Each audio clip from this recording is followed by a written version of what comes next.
Hey guys, welcome back to Unifoil's live Q&A, Volume 4. Super excited about this one. We've got a very special guest today. We got Josh Koo all the way from Sydney, Australia. Also joined by regulars James Robertson, Clifford Coates, and happy to welcome back Tom Earl to the show again. On this show, probably going to address the most asked question that we get, which is what are the differences between our new Hyper² high aspect and the progression high aspect that we're about to release. A lot of people have been asking either Eric or even Josh, Tom, Dylan. So yeah, I think we should address that. And so I've got a few questions prepared. The first one, I'd like to give it to Cliff, the designer of both of them, and the designer of the first high aspect, the Hyper². And because on the surface they look similar, the profiles look almost identical. They both have dihedral in them, both high aspect, but I know there's a lot going on under the surface. So Cliff, what was your design process and what are the differences between the two? So the Hyper² was a continuation of the Hyper², as you mentioned. It was the first high aspect foil on the market, and as foiling has become more and more specific to each discipline, when we redesigned the Hyper², we had to choose, which way do you want to go with this foil? Do you want to do just downwinding with it, or which objective do you want to achieve? And the wind winging was the route that we decided to do.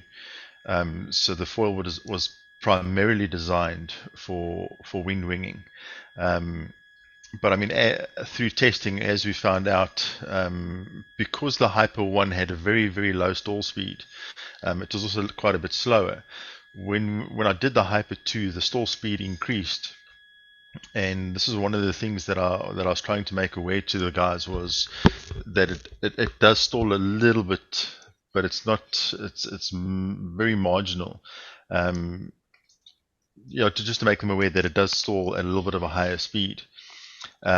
So initially I didn't think that it was going to do too well for downwinding, but I've been proved wrong. Quite a few of the guys who are downwinding it say it is an incredible foil to use for downwinding. So I was quite surprised there. So that was the Hyper². It's a much faster profile being used, and hence the higher stall speed than the progression. I think one of the easiest ways to describe it is the Hyper² is a high energy foil, and the progression is a low energy foil. So Hyper², if you've got a wind wing, or if you've got big waves or whatever, it loves that. Whereas the progression rides on the smallest little bump. It is a super, super efficient foil. You need very light energy for the progression to work. Whereas the Hyper, you need a little bit more energy. I think that's pretty much in a nutshell. Yeah, right. And so Josh, you've had the privilege of writing the progressions for quite a few months now, and the Hyper² as well. We've seen you on a bunch of downwind videos and also proning. Interested to hear your thoughts on the differences between the two and how they actually ride, and what conditions you'd use one versus the other. So like proning and downwind. So like what Clifford described, when you get them both out of the pack, they do look very identical, like especially when you're comparing the 170 progression to the 170 Hyper². You put them kind of next to each other. They both have that dihedral. But when you put it on your mask and you get it underwater, they do perform differently. They do cross over a lot in the same aspect that they like with the 170, they both pump amazing. I would say that the progression definitely has more of a glide and more of an easier, like when you're pumping around, you're not keeping it at a high speed. But I find with the two wings that I actually don't get confused with what to use it with.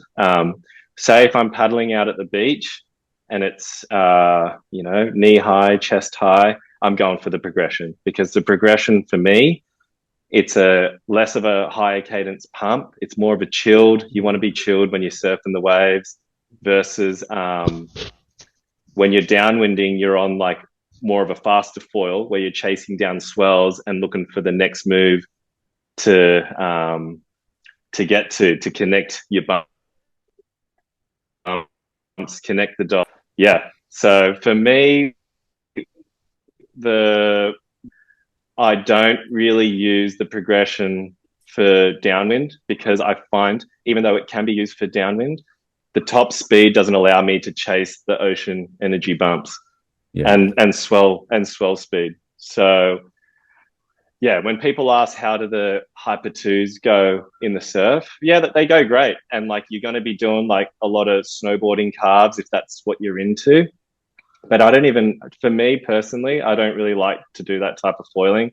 When I'm in the surf, I like to get more critically in the pocket.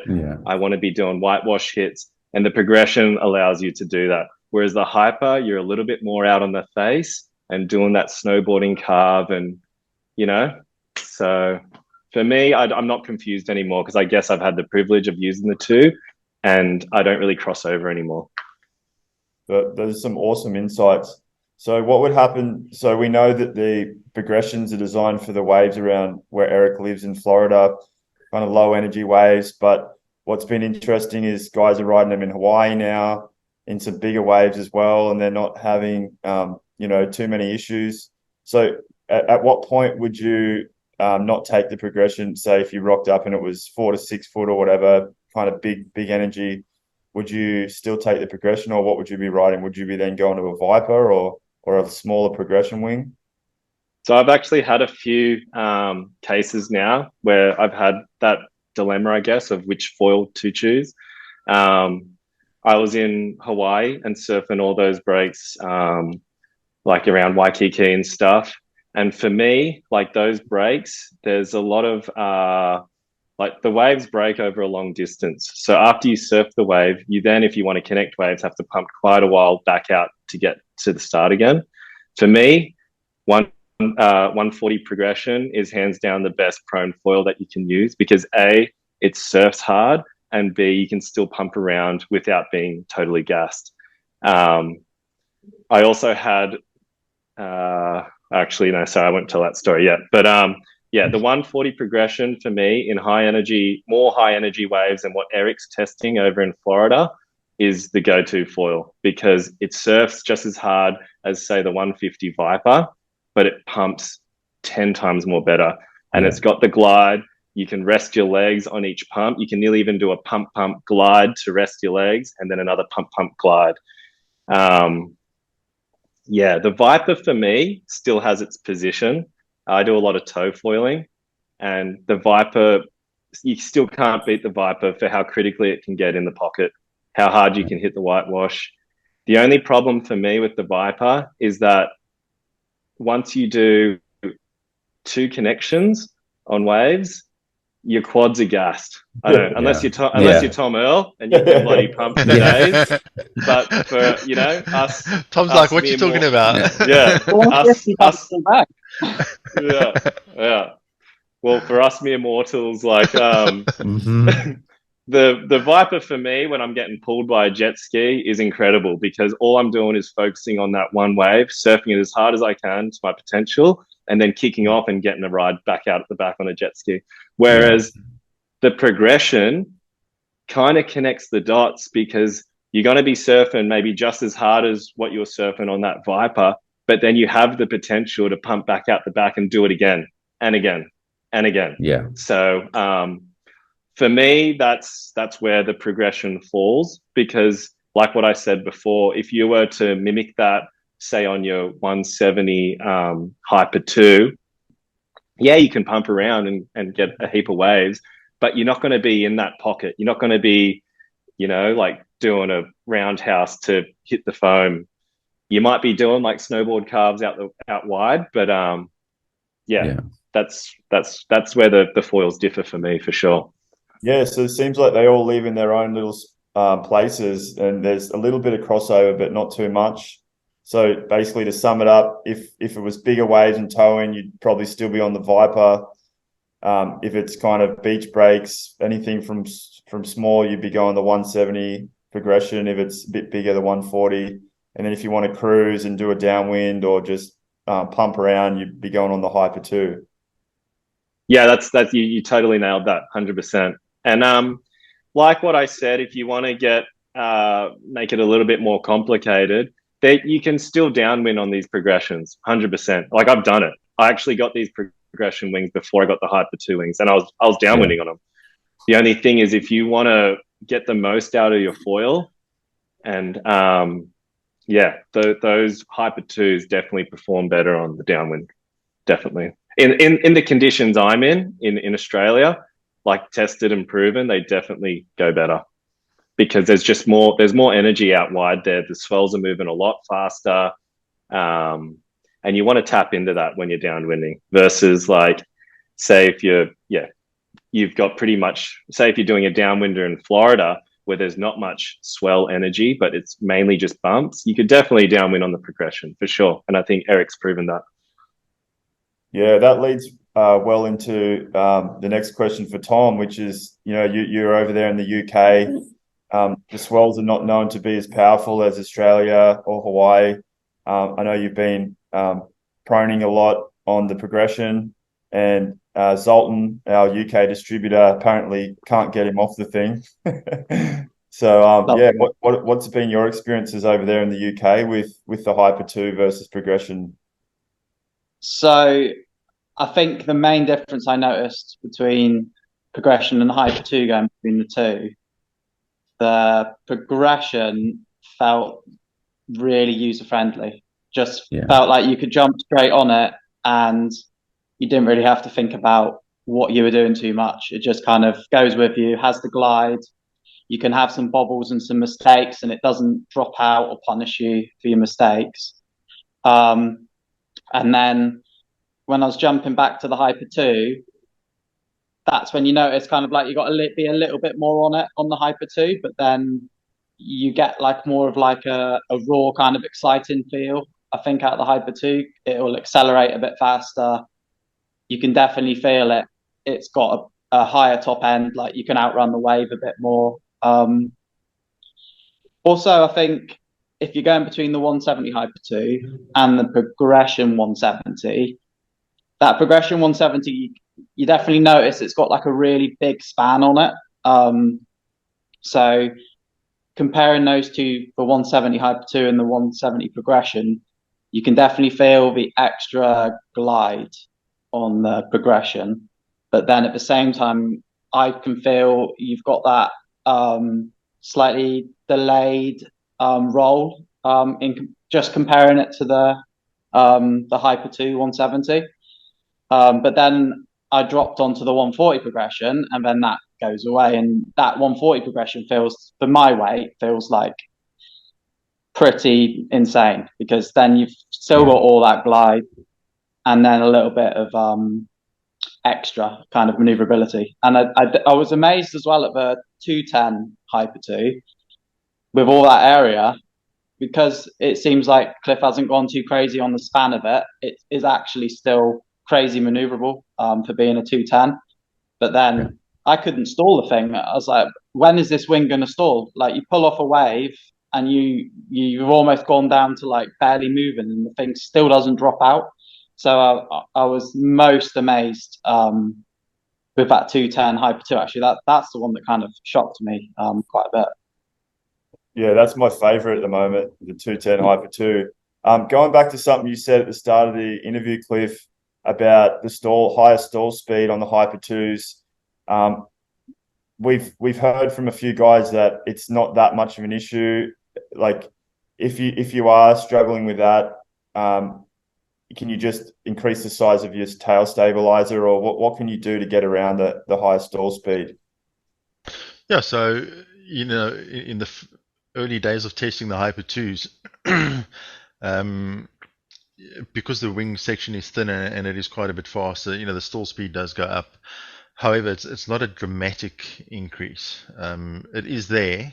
Don't think that it's exactly the same as the Hyper one, obviously, but just simply by shimming, increase by a degree or two on your shim, and you've increased your lift. So yeah, really not a big problem. It's not anywhere near as what I thought it was going to be. I did think it was going to be quite a bit bigger, but in real world terms, it isn't as big. Yeah. So James, you're our in-house product tester, wing division manager. I'm interested to hear your thoughts on both, and for the wing guys, and in what conditions you'd take the Hyper² versus the progression versus the Vyper as well. Diversify. Yeah, it's a similar kind of split. I mean, I think when you're proning and you want to get more critical turns and deeper in the pocket, and tighter turns, you want something slower. You want something that's going to forgive error and kind of give you time to slow down and change direction. You don't really want something super fast. So that progression seems to suit that kind of surfing like the Vyper does, I think, but with the pump. The Hyper² is definitely, I think you can try stuff on the progression and really work it out, and then when you jump on the Hyper, you can get turns that you weren't getting before, but just from having that confidence from the progression. I don't know, it seems to be really good for what it says, progressing, trying new stuff out and sticking it. Would you guys agree? Totally. Yeah. Yeah. So in speaking to Eric about it, he's getting a lot of feedback, and it's interesting because on one hand, we're going more discipline specific with our foils, and instead of having a one size fits all, it's becoming more discipline specific. But at the same time, there's a lot of crossover and things like you said before, Cliff, that you don't design the foil specifically for. Guys are using it for that and loving And it it. still works. Yeah. Yeah. And so I had a chat with Eric the other day, and he was saying that the wing guys are loving it because of what you said, James, where when you go and attack and turn around, you've got so much glide with that wing that you've got a lot more time and you can to turn around. and think about what you're doing as you go through. Yeah.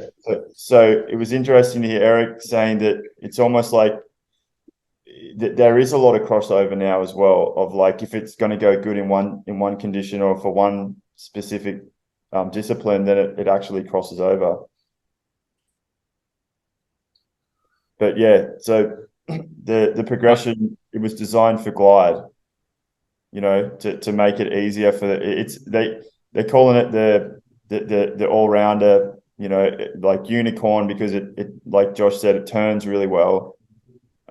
Feels like you're on a short board, but then also you have the glide, and it doesn't fry your legs. And it's actually good to hear that you guys are struggling to pump the Vyper as well, because I always thought that I was like getting too old or something, because after 2 waves I'm absolutely gassed. But I remember when we were designing the Vyper with Adam, that he specifically said that he that's what he designed it for. He goes, guys, listen up, you're only going to be able to get 1 or 2 waves with pump connect two waves, but this is for surfing, this is for turning as tight as possible in the pocket at the expense of the pump.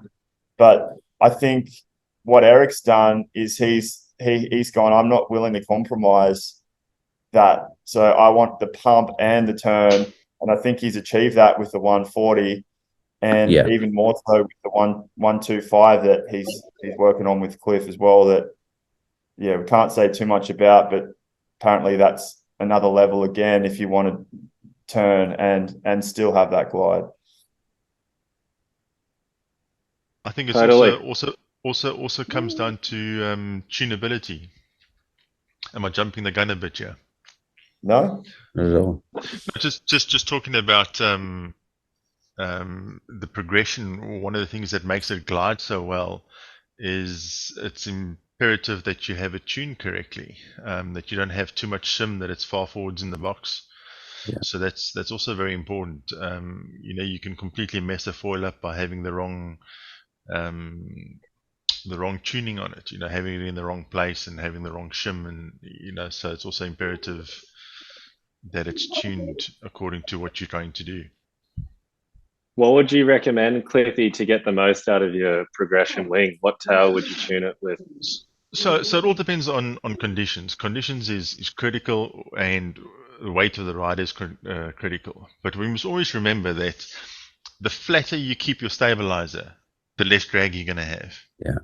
But at the same time, if your stabilizer is let's say completely neutral, and you're riding out of the speed zone of that foil is going to pitch forward.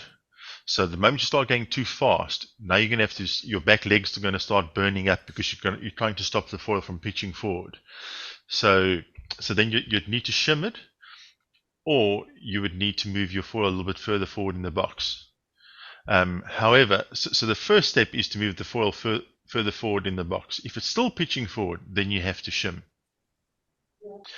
But then then you're riding in much faster conditions.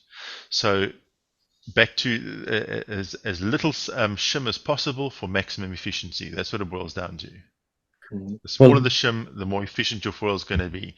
But be aware that the moment you come out of your speed range, it's going to pitch. Yeah. I think that's something we're talking a couple of episodes about. Pitching moment on those is a lot reduced, so you can get away with a much smaller shim.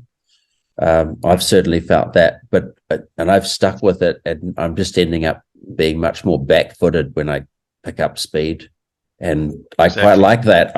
I quite like it because of all the benefits I get on the other end. Yeah, so if you've got the skills to if you're bombing down a wave and you have to step on your back leg just to get past that little speed bump, yeah, and you can still remain in control, then by all means carry on, because your efficiency stays up for the rest of the ride, and then you just for those quick bursts. However, if your back leg's roasted at the end of the run, then you have to put in a shim, because you can't ride with your back leg burning up. So then that's when I'd recommend, to shim. I think my back legs. I think my back leg's bigger than my front leg. Yeah. So if you're new to the foil, I would recommend starting with front foot pressure. So I would put in on the progression, I would happily recommend putting in a number 2 shim and starting with front foot pressure. And as you get better and better and better, and you increase and you get used to the foil, you can start shimming back. Go to a 1.5, go to a 1, and see, have you got the skills? Do you still feel comfortable? If the foil still feels good, by all means, go to a 0.5, go to a 0. But as you go lower and lower on your shim, the more the foil will liven up. It'll become a little bit more sensitive. So yeah, that's why I always say start with a bigger shim and reduce. Josh, it also depends on your weight as well, right? So like we're all three of us are quite bigger guys, like getting to the high 90s. Yeah, cracking a ton. So we have to. Yeah, it's pretty. Like, go ahead, Josh.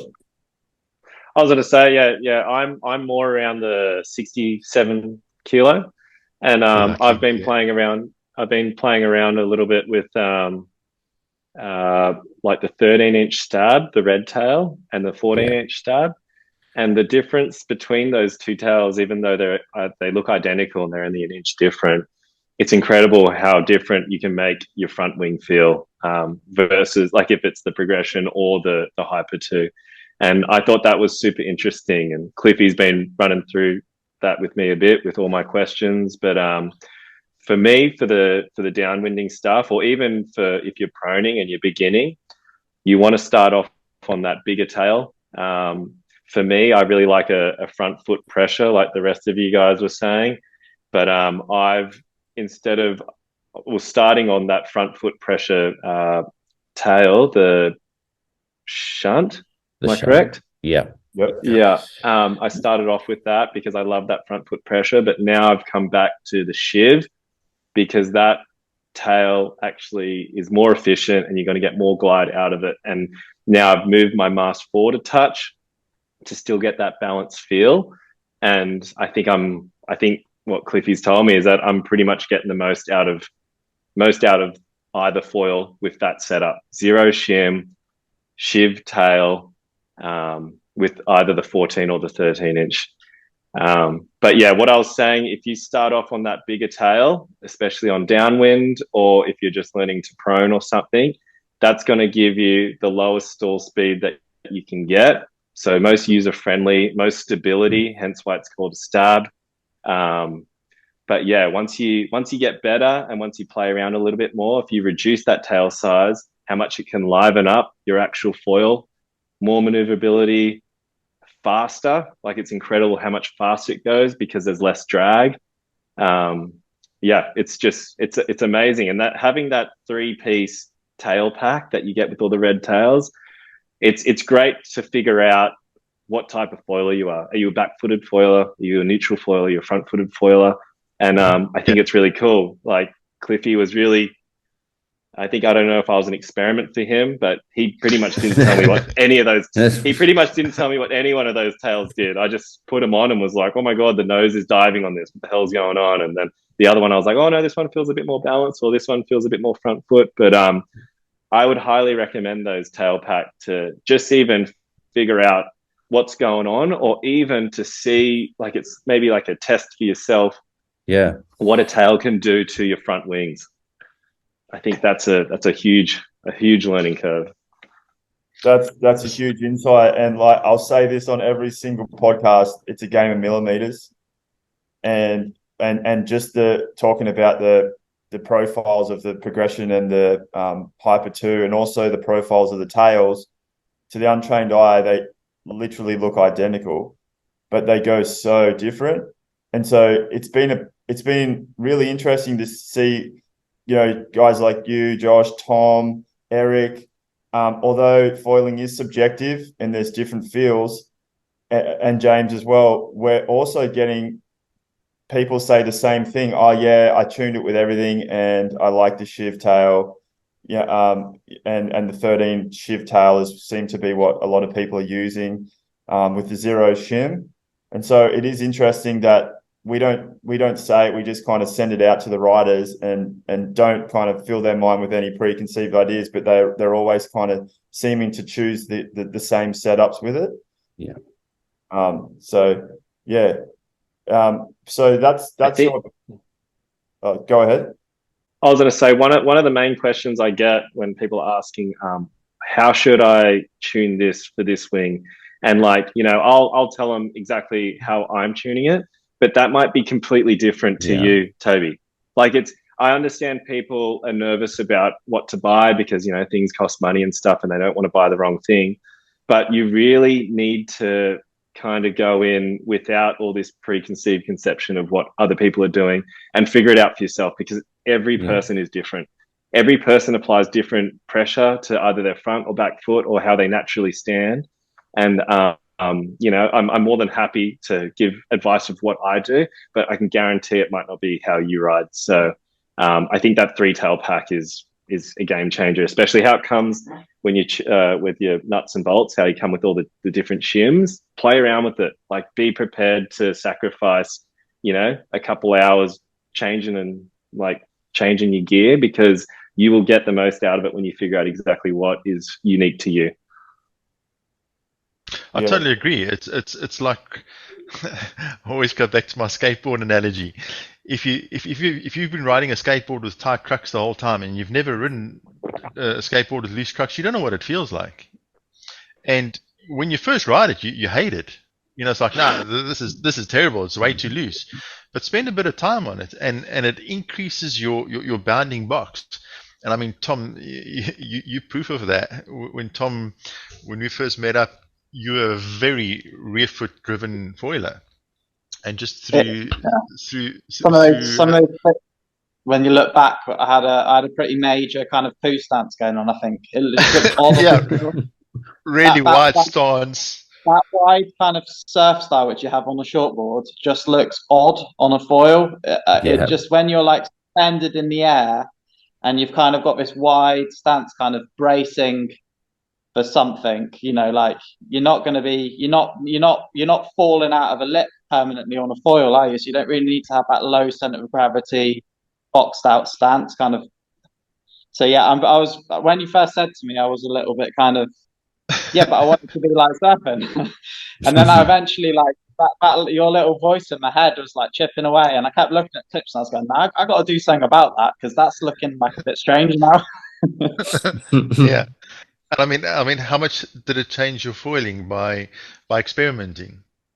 Yeah, just a ton. It's just, you kind of not got to get stuck in the mindset of like what you're feeling now is kind of what you want to stick with. You always got to be thinking, what does that feel like? Let's experiment with that, see what gains you make from that. Because it's like so new, and most people haven't been doing it for too long. You've just got to keep trying and trying. Because there's just way too many options, isn't there? The gains are just can be incredible from just changing a few little things. Yeah, and it can be intimidating at the start. 100%. We get a lot of people that are new to the sport, or if they come from another brand that doesn't allow those kind of tuning, shimming options, it's just a one size fits all. They can be quite intimidated, and I just try and encourage them that in the long run it's so much better. And like Cliff says, you don't know what you don't know, and you've got to just, it's not that intimidating. And that's why, Josh, to address something that you said, yes, your settings will be different to mine, to Tom's, to other people, but I think just setting them off as a good starting point, like a good baseline to, okay, start here, and then you can go from there. If it's too much front foot, try less shim. If it's not enough, try more shim. And so it's not as intimidating for people, because we give 7 shims now, and we're coming out with negative shims and base plate shims, and so all of a sudden, like, the options go exponential. But yeah, there is a good kind of starting point. I think that was good. So Tom, how do you shim your progression and hyper? So exactly the same as what Josh was saying, and I've just noticed with these newer wings, you don't feel the need to have to shim them. Yeah. So they're like more of like a pure kind of flight where it just feels like it's very balanced. So with the Vyper, ended up with 2 degree and a shunt tail, because it just made the foil feel like it was very balanced that way, and it kind of surfed really good. It gave like a nice bit of pushback into you. So when you were going through carves, I hate the feeling if you're going through a carve and the nose kind of dips away from you. And I found on the Vypers, if I put too little shim on that kind of kept reoccurring. So with the new wings, instantly I went straight in with 1 degree. I think, yeah, it was 1 degree shim and the shiv, and I just felt straight away that I don't even think I need the 1 degree. So I went straight down to 0.5 and 0, and I found very even foot pressures on that kind of shim. And yeah, just, it's so nice being able to go down to the least amount of shim as well, because like Cliff was saying, you just feel like the extra carrying glide. So it kind of brings those foils alive even more, because obviously that's what they are designed for, is that efficiency. And then going through turns, they're nice and balanced like that. So it is really like a win-win, I find, when you can not have to use much shim.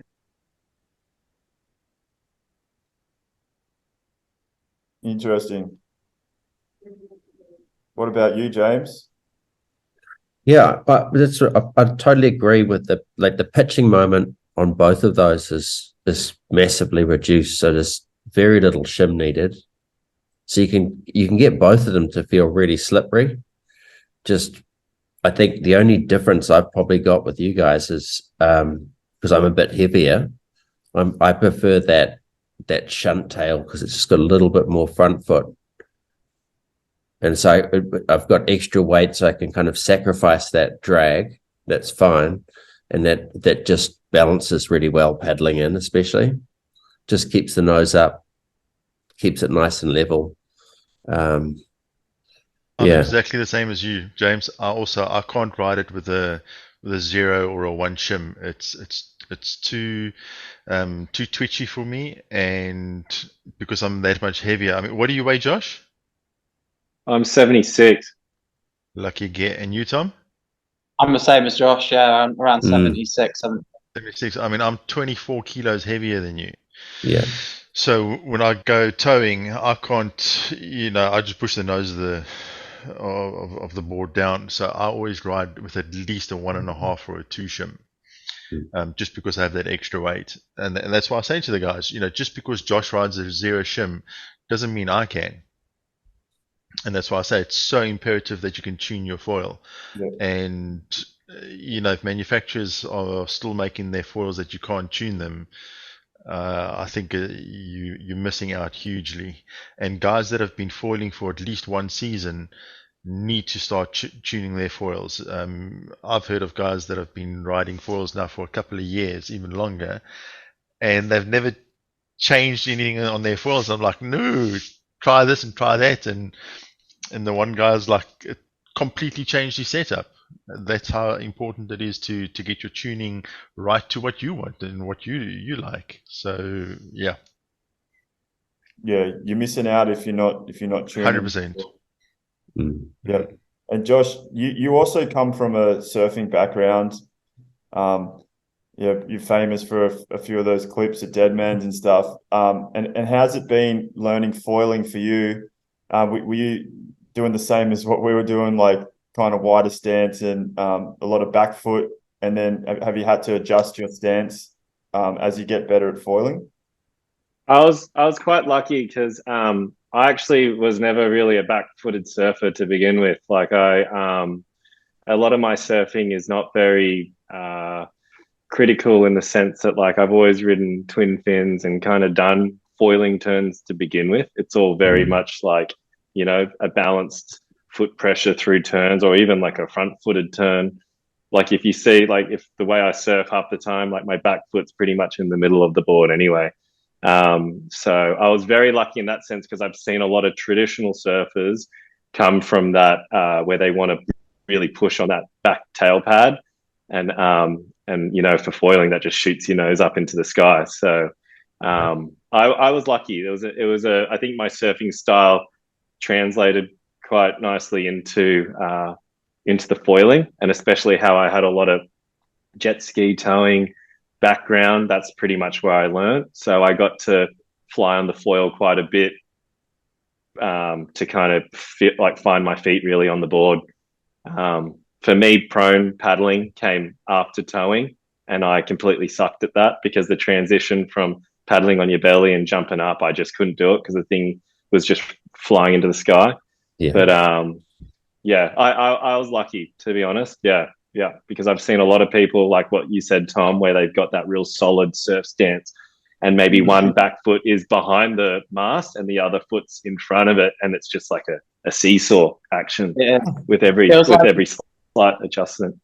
Yeah, as soon as you put that back foot back, it's like then you've got to put the front foot a little bit further forward to kind of counteract because your back foot's back, so it kind of like spirals out, and you end up like you say, it's like a big seesaw, isn't it? Everything just feels so nice when you bring the stance in.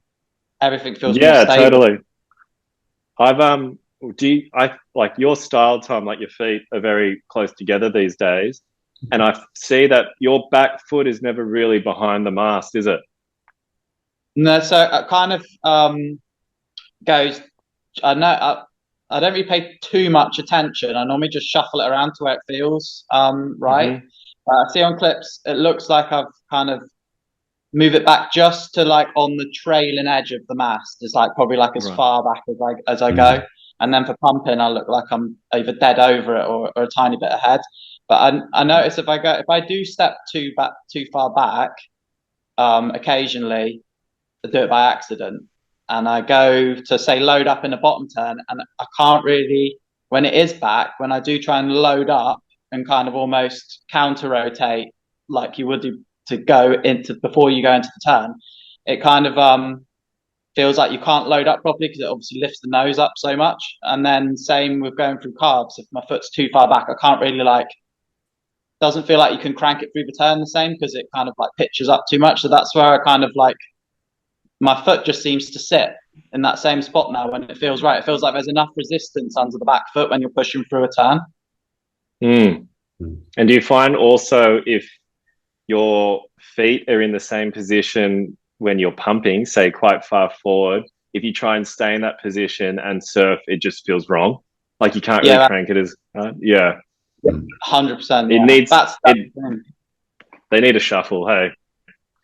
Yeah, they move a bit, definitely. The back foot is it's only it only feels like it needs like an inch, maybe 2 max, and that's all it needs to be I guess when you're pumping, it feels like you want your back foot to be directly over the mast, the pivot.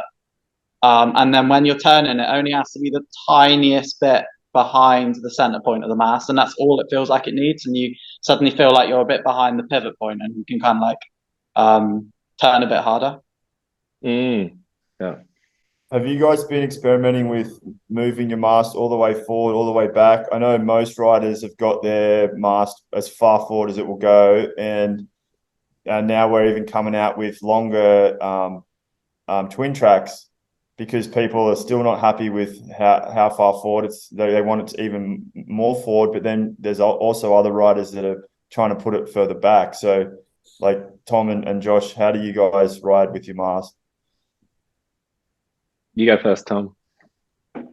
So I've got a Spitfire Amos board at the minute, and that already has the track set quite far forward. And so on that, I'm kind of towards the front portion of the box again.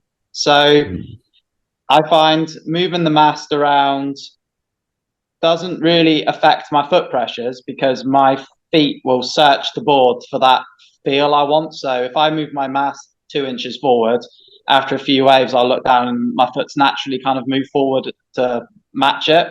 So the only thing I notice with mast position is the swing weight of the nose. So I normally move it so I can feel like I don't really feel any you just don't want to feel like there is any boards in front of you is what I like the feeling of. And normally I am quite far forward just for that reason. Yeah, I back that. Pretty much I'm the same. Like I'm actually not, my mast isn't I don't think it's as far forward as yours, Tom. But for me, I like my back foot pretty much where the back grip pad is. Like I don't like to be all the way back where the kicker is on the grip pad. I like to be all the way forward because for me, I'm riding an Amos Raptor, and my feet are offset when I stance.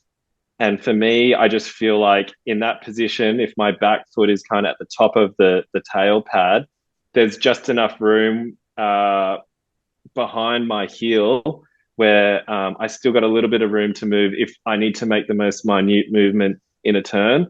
Whereas if my mast was a bit further back and my foot was chasing that mast to go back, my foot would be literally at the back of the board and maybe a little bit too pivoty, like it'd be too sensitive to my movement. Whereas it being a little bit more forward, I feel like I can be a little bit more smoother with my foiling.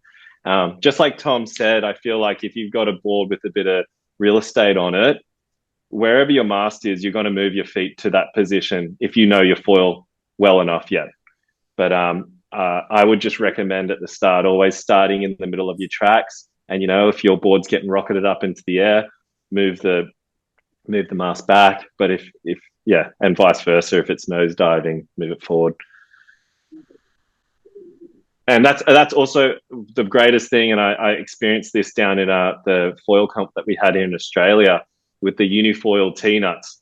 And everyone wanted to get their hands on that because to have that control over in the surf instead of running into the beach and grabbing your key to change it is a complete game changer, because it might only be, you know, an eighth of an inch or like a quarter inch that you have to move it, and bang, it feels amazing. So I highly recommend using those T-nuts. And even to this day, even though I pretty much know my my board and mast position quite well, I still use them, because to be honest, I don't find that they create any difference with performance. Like once you paddle into the wave, you're up. And like it's, yeah, like a lot of people try and find it perfectly so the T-nuts face, you know, in the position the way the water's moving. But I don't know, it depends how critical you want to get. Like, but I find they're amazing. Those things are a game changer. Yeah, that's awesome. And that's Cliff and I have tried to, you know, that's our ethos at uni, is encouraging progression, people's riding and experimentation, and just giving people so many options. Because, yeah, especially Cliff, you understand how important it is that the tiniest little change makes a huge difference. And like, it's been interesting with the tails, when you send out a 3-pack of tails and people say, oh, they're identical. And then when they start to ride them and they realize how different they are, and then it opens up your mind to like, okay, like there's things going on below the surface, you know what I mean? And how important profiles are and everything. And I think it's great to be able to see a lot of people progressing and then starting to, you know, share what they're riding and everything, and progress their foiling. So we're getting around the top of the hour. The last question I have for everyone is, okay, so someone comes to you that they're interested to get on a uni, they don't really know which one to buy. What would you tell them? I would say first, what is their weight, what is their objective, and what are their conditions? Those are the first, you know, 3 pretty much questions that I ask anyone who's new to the sport. So if it's wind winging, 9 times out of 10, I'd put them onto a Hyper. If they wanted to specifically ride in very light conditions and they were all about the glide, and they were going to use the foil for prone as well, then I'd steer them towards a progression. If it is just purely wind winging, then I'd be inclined to push towards Hyper. That's pretty much what I do. Do you think that the Vyper, now that we've got the progression 140, the Vipers are still relevant, or do you think we're going to start to basically anyone who wants to ride that in the prone, they'll just go towards the progression? A Vyper is still unbeatable in big conditions. So if you've got power in your waves, I'd pull out a Vyper before I'd pull out a Hyper any day. Yeah, I can actually back that, Cliffy. I was just up at Watergoes. Watergoes was easy double overhead. I had all the wings in my bag, and I opted for the first day. I opted for the 90 Vyper because it was that big. And after that, it came down a couple feet, and I was on the 130 Vyper, and I was still. It depends what you want to do on it, but like this is a long point break wave that has a lot of power, and you're not pumping, you're just riding the wave. And for me, I wanted to be on the Vyper because that surfs the hardest. You can be critically in the pocket. And yeah, like I maybe sometimes had to kick off the back of one wave to catch the next one, but you can do that because there's only one connection there. And there's no need for the glide. So keep going, Cliffy. I mean, ideally you need one of each. That's what yeah. So if you're going for, if I'm going for a tow session with Gumby and its size, 130 Vyper, hands down. If it's really size, then 90 Vyper. If you're going to go mess around in light conditions, then you'll take like a Hyper, or if it's very light conditions, then a progression, and then you're going to end up pumping and connecting waves and that kind of thing. So it's just so important that you need to know what is your objective and to get the gear that you want for that objective. Obviously, conditions change, your objective changes, so it's not uncommon for someone to buy this for now because this is what he wants to do now. and then later on, get one of these wings or get one of those wings. Yeah. Toby, I'd say as well, if you're unsure, just jump on, send us an email or chat. We're here to help. If you know what you're looking for, what sort of objective, we can sort of find the right foil for you. Yeah, like what Clifford said, let us know your weight, your skill, the waves you want to go in, or how you want to ride it, and we can help you. And the good news is everything's modular. And Josh, we see that you've got a quiver of surfboards in the background, and that's what we kind of have tried to do with the foils too. Is eventually, ideally, you'd have a quiver, and it's like, okay, big waves, I'm going to ride the Vyper. I want to pump around today and cruise. I'll ride the Hyper². I want to, prone surf and get 15 waves in a row. I'll ride the progression. And I think that's where foiling's going as well, is like, surfers have their quiver. I think you have your quiver of wings and you just ride it based on the conditions. I'd love to mention, with all the downwind craze at the moment, I've had a lot of people who are curious about this Hyper² or progression wing to buy. For like, a lot of people are only just getting into downwind, and I feel like a lot of people are kind of starting in the same spot. For me and for us here in Australia, I would 100% recommend the 210 Hyper². If you've got, you're just getting into SUP downwind, that wing is going to be your best bet for our conditions here in Australia. A lot of people are also, because there's 3 wings in the range so far, the 190 and the 170 Hyper². I would start off with this 210, because you would be amazed at the range that this foil offers. Even though it is the biggest foil in the Hyper² range so far, it still goes incredibly fast, and it also goes walking speed, like what Tom Earl said before. I wouldn't be, even though we are marketing that this high aspect wing to have a higher stall speed than the progression, it's still, when you compare it to other wings like Lift, the Art range with the Axis, they're user-friendly high aspect wings.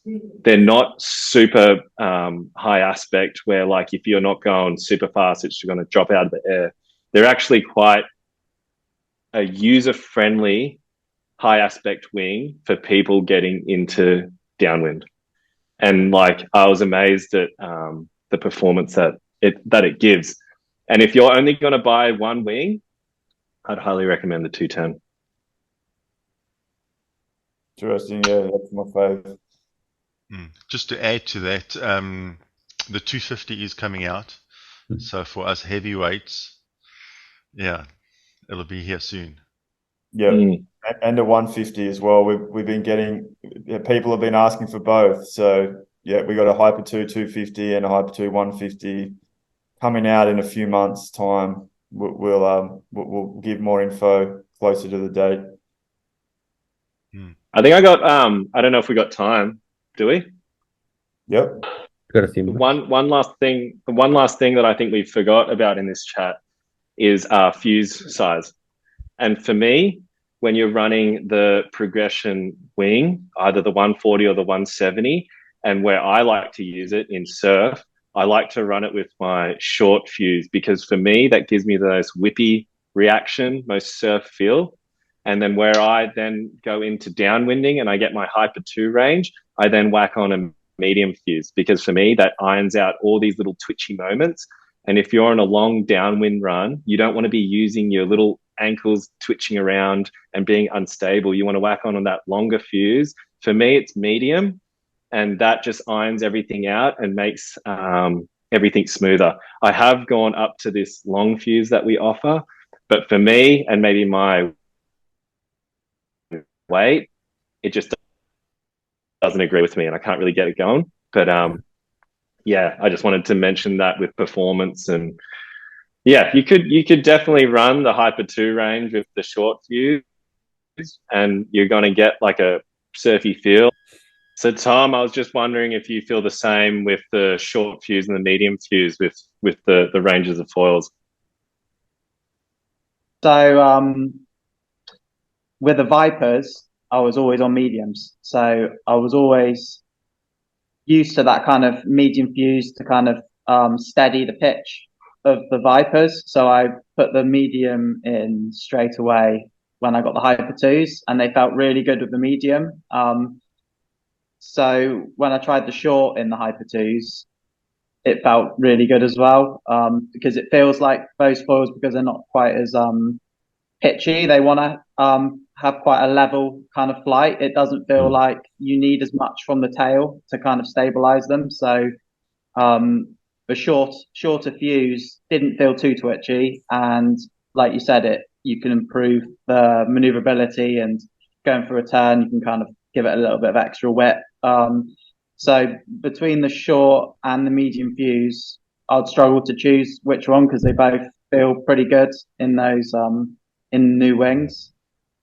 And I think you go on. I think the way I think of it is that if I'm going to be just up for, say, 3 or 4 waves, I'd opt for the short fuse, because what you get out of the short fuse being more pitch sensitive, you can kind of get more radical with your surfing, versus if you're doing, say, a 20-kilometer downwind, you don't want it to be so pitch sensitive where the whole time you're just trying to keep it stable from nosediving or going up. A longer fuse, I feel like, would iron that out. Yeah, 100%. I haven't really, round here, we're a bit stuck for like the downwinder kind of options, because we've got so many headlands that kind of block the wind lines, and there's no chip-ins on the ends of the headlands. I have done quite a few like shore runnery style things, and then I would opt for that medium fuse.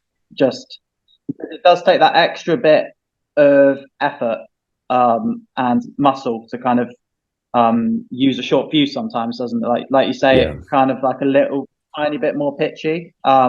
But unlike when I was using a medium fuse in the Vipers, I was using that purely to kind of stop it nosing down, because it feels like it gives it a little bit more, makes that tail a little bit more effective with a longer fuse, it feels like.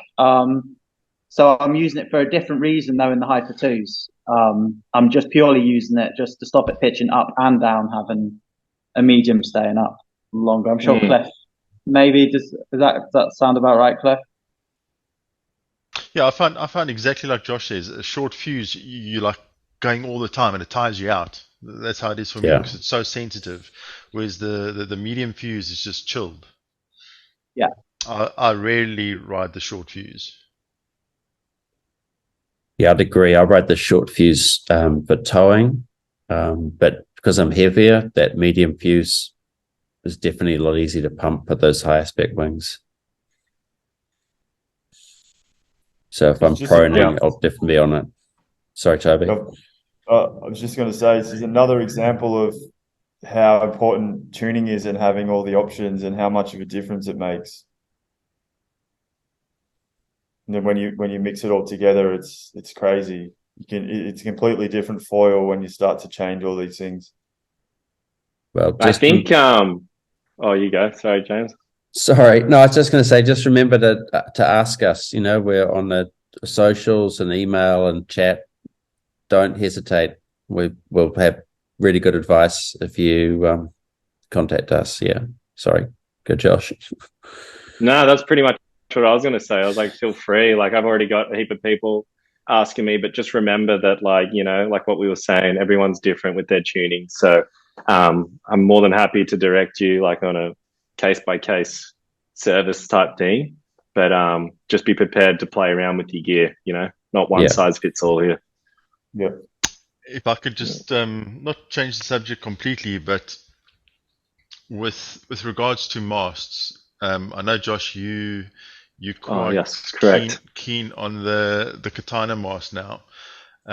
What did you recommend to guys at around your weight? Would you recommend the katana over the standard mast for downwinding, and the same for prone? Would you recommend one over the other? If so, why? Yeah, I guess for me, I just ride the katana now. I switch between the 75 and the 83 purely because I'm doing a lot of downwinding and I'm running these progression and Hyper 2 wings, which are quite a bigger wingspan than the Vypers. Just that solid connection, the solid feel of a rock solid mast. You just kind of, when you turn, the thing turns instead of this delayed kind of, flex. You can probably get away with the standard carbon unifoil mast and the aluminium mast with all the wings, but you're definitely going to feel a little bit more of this flex because they're just bigger wings. For like a go-to size, depending on where you live, like if you've got shallow reef breaks or shallow sandbars, 75 is always a really good one to go to. You can surf that.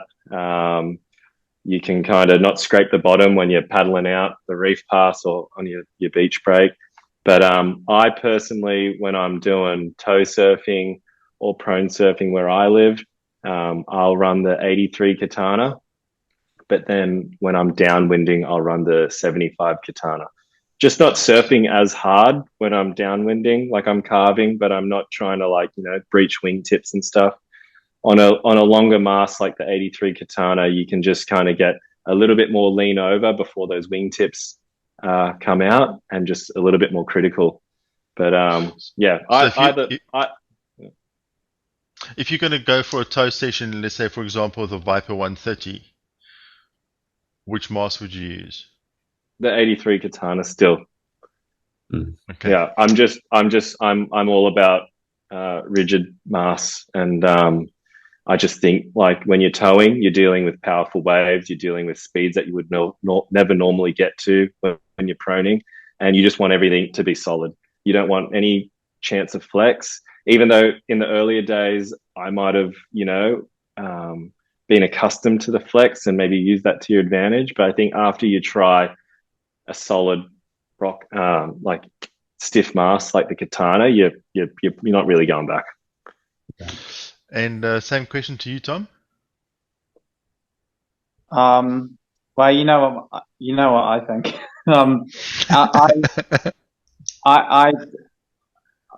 I like see. I can kind of get what Josh is saying a little bit there with using the katana towing because you've got so much energy already. You're getting whipped into the wave, and that wave's so powerful. So you're going to be going so fast. But then in normal use, I just prefer the frictionless feel of the standard. For me personally, I really noticed the difference in drag between those two masts. So, and also you've got the slightly larger cord on the katana, the same as all the other stiff masts on the market. Me and Toby were looking at that the other day, actually. It seems like all the other stiff masts are thicker and they've got more cord. And so that extra cord, I notice, it definitely reduces or increases the arc you can do. I think I could adjust to that aspect maybe.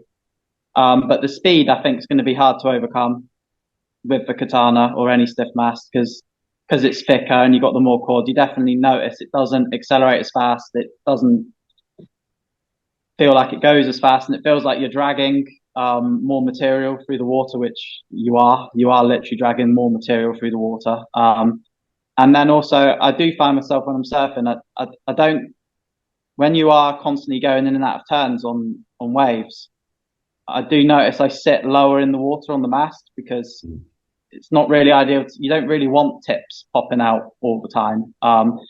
So then if you've got all that extra thickness and cord on the katana mast, that ends up adding up to actually being a lot more material you are dragging through the water.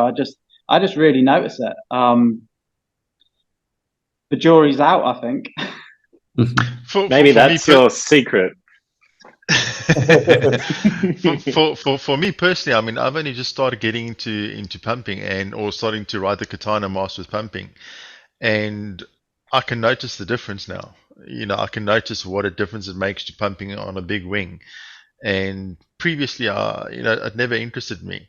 But for a tow session with a smaller wing, I think I'd still choose a standard mast over the Katana. If I had to go for a tow session with the Vyper 130 on an 830 mast, I think I'd still go for a standard mast just purely for that reason. That speed and that glide is just awesome. I think that's what it's come down to, is high speed stuff you want as low drag as possible. On the low speed stuff, you don't feel it as much. When you're cruising on a downwinder, you're only cruising between 20-25 k's an hour, and the drag of the mast is not such a big problem as it is when you're doing 40 k's an hour. So yeah, okay, interesting.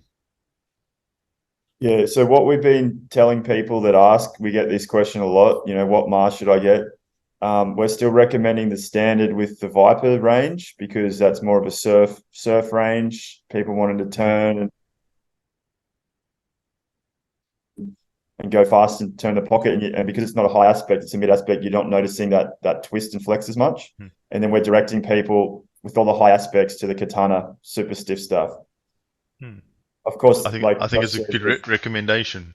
Yeah, like Josh says, it's personal preference, and Josh, you'd ride the Vypers with the Katana as well, and that goes back to what you said about there's no one size fits all or anything, but it really just depends on what you're after. You were telling us on the last episode of the Q&A that you're not really foiling to pump around forever. You just want to go from one energy to the next, and so you're willing to trade off that to get the most efficient setup possible.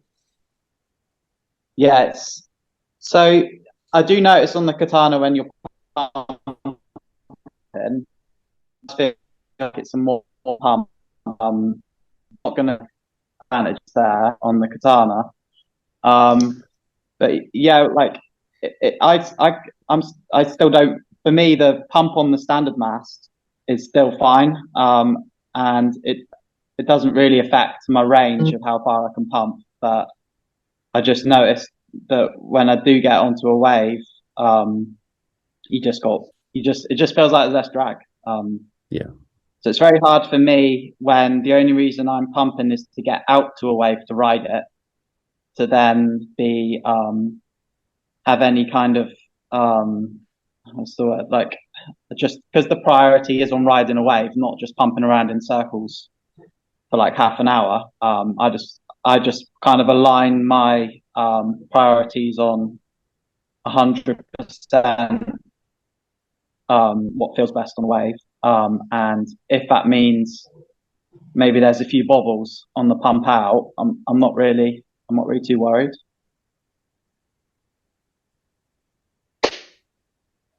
Cool. Well, we've gone well over the hour, but this was an amazing chat. I've absolutely loved it. I think we've addressed all the questions that we get, and pretty excited to share it with everyone. And shout. Just want to say thanks to everyone for your time and your amazing input. And yeah, thanks Josh for joining, and Tom. And yeah, we'll have to get you back for the next one. Thanks for having us. Cool. Yeah, Thanks, cheers. guys. Thanks everyone. Thanks, Cheers, guys. guys. See you. All right. Cheers. Bye.